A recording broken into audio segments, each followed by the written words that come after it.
Good morning third class. I am Madhavi from happy Cambridge school, your Hindi teacher. बच्चों, आज हम अपना ग्रामर का चैप्टर नंबर फर्स्ट करेंगे, भाषा। भाषा को इंग्लिश में क्या कहते हैं? लैंग्वेज। तो देखो बेटा भाषा क्या होती है? भाषा विचारों के आदान प्रदान का साधन है। ठीक है, अगर आपको अपनी बात को किसी दूसरे तक पहुंचाना है तो आप किसके थ्रू पहुंचाओगे? भाषा के थ्रू पहुंचाओगे। या तो आप हिंदी लैंग्वेज बोलोगे, या इंग्लिश लैंग्वेज बोलोगे, या आपकी जो पंजाबी मराठी कुछ भी है आप वो लैंग्वेज बोलोगे, लेकिन आपको लैंग्वेज का यूज़ करना ही पड़ेगा। तो भाषा एक ऐसा मीडियम है जिसके थ्रू हम अपने मन की बातों को दूसरों तक पहुँचाते हैं। जैसे कि मैं अभी आपको पढ़ा रही हूँ, तो किसके थ्रू? भाषा के थ्रू ही तो पढ़ा रही हूँ ना। चलिए पढ़ते हैं। हम बोलकर या लिखकर अपनी बातों को दूसरों को बताते हैं। हम सुनकर या पढ़कर दूसरों की बातों को समझते हैं। ठीक है, या तो हम बोलकर अपनी बातों को समझाएंगे, या फिर जब हम दूसरों की बातों को दूसरे की बात को सुनेंगे, या तो हम सुनकर समझेंगे या पढ़कर समझेंगे। यह काम हम भाषा की सहायता से ही करते हैं। ये किसकी सहायता से होता है? भाषा की सहायता से ही। अगर आप पढ़ के भी समझ रहे हैं तो लिखने के लिए भी तो लैंग्वेज चाहिए ना। भाषा विचारों के आदान प्रदान का साधन है। भाषा क्या है? विचारों के आदान प्रदान का साधन है, जिसके थ्रू हम क्या करते हैं? अपनी बात दूसरों तक पहुंचाते हैं और दूसरों की बात को हम समझते हैं। ठीक है, अब देखो बेटा, भाषा के हमारे कितने रूप होते हैं? 2 रूप होते हैं। ठीक है, पहला होता है मौखिक और दूसरा क्या होता है? लिखित। मौखिक मीन्स होता है जो हम बोल के बताते हैं। जैसे मैं भी आपको बोल के बता रही हूँ, है ना, बोल के बता रही हूँ। और इसी की जगह अगर मैं आपको लिख के बताऊँ कि भाषा के 2 रूप होते हैं, तो वो क्या हो जाएगा हमारा? मौखिक और लिखित दोनों होगा, क्योंकि मैं बोल भी रही हूँ और लिख भी रही हूँ। और अगर मैं बोलूँ ना, सिर्फ आपको लिख के बताऊँ, तो वो क्या हो जाएगा हमारा?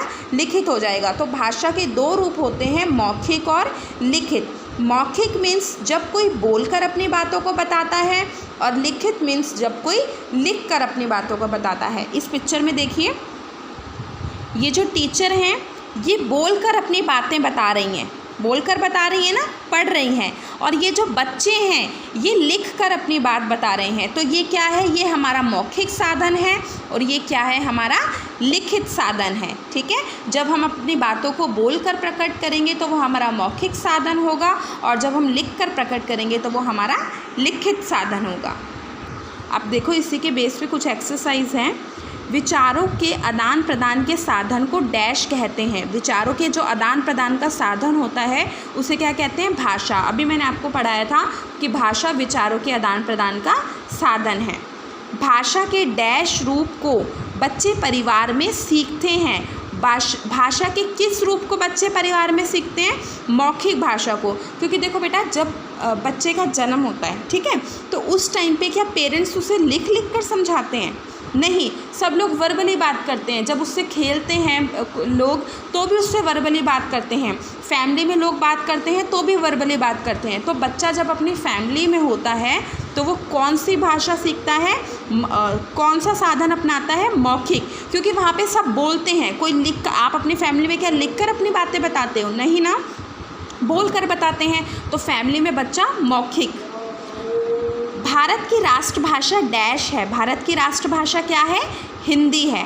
ठीक है, अब देखिए, कोष्टक में सही शब्द पर टिक का निशान लगाओ। आपको जो शब्द सही होगा उस पर टिक का निशान लगाना है। भाषा के लिखित रूप को हम डैश परिवार या फिर विद्यालय में सीखते हैं। भाषा के लिखित रूप को कहाँ सीखा जाता है? परिवार में या विद्यालय में? विद्यालय में सीखा जाता है। परिवार में तो बच्चा मौखिक भाषा सीख कर आता है, मौखिक रूप को सीख कर आता है। ठीक है, लिखित भाषा को कहाँ सीखा जाता है? विद्यालय में। हिंदी या अंग्रेजी भारत में सबसे अधिक बोले जाने वाली भाषा है। Hindi, Hindi is a right answer. Hindi Bharat में सबसे ज़्यादा बोलने वाली भाषा है, क्योंकि हिंदी क्या है? हमारी राष्ट्रभाषा है।